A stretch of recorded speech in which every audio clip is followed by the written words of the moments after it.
여성단체들은 그동안 정치인이나 공직자들의 성차별 발언이 있을 때마다 성명과 논평을 통해 강하게 비판해오곤 했습니다.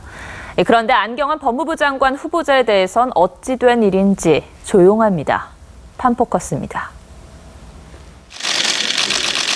안경환은 법무부 장관 자격이 없다. 즉각 사퇴하라. 야당 여성 의원들이 뿔났습니다. 안경환 법무부 장관 후보자의 저서에서 드러난 여성관이 문제입니다.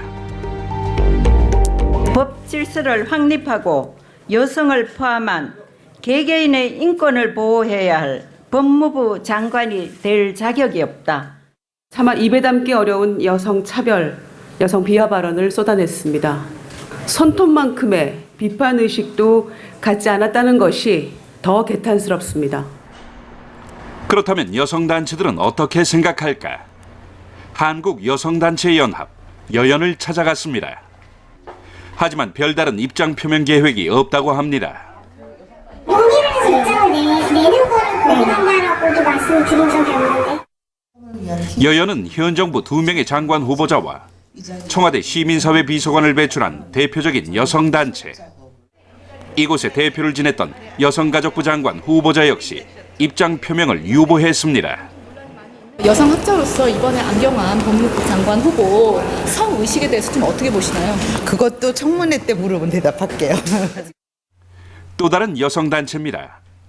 이곳에서도 별다른 입장을 듣지 못하고 쫓기듯 나와야 했습니다. 이렇게 저렇게 여기가 다 있으니까 그거에 대한 것도 좀 따져보는 시간이 좀 필요하지 않나 싶기도 해요.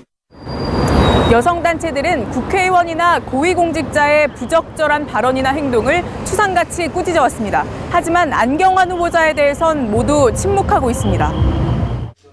특히 보수 인사에 대한 비판에는 거침이 없었습니다.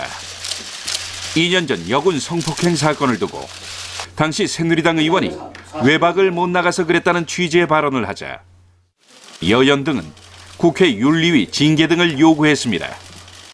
황교안 총리 후보자의 부산 여자는 드세다는 과거 발언도 도마에 올랐습니다. 당시 여성단체들은 청와대가 고위공직자 후보의 성평등 인식 수준을 철저히 검증하라고 요구했습니다.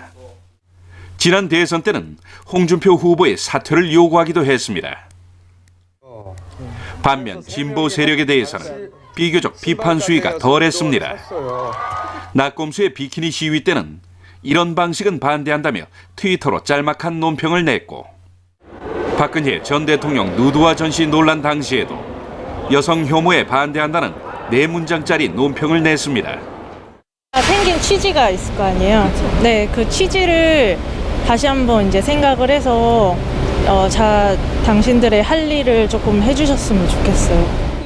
좀 들고 일어나서 다 같이 힘을 모아서 목소리를 좀 내야 된다고 생각을 합니다. 안경환 후보자에 대한 여성단체의 침묵은 언제까지 계속될까요? 판포커스였습니다.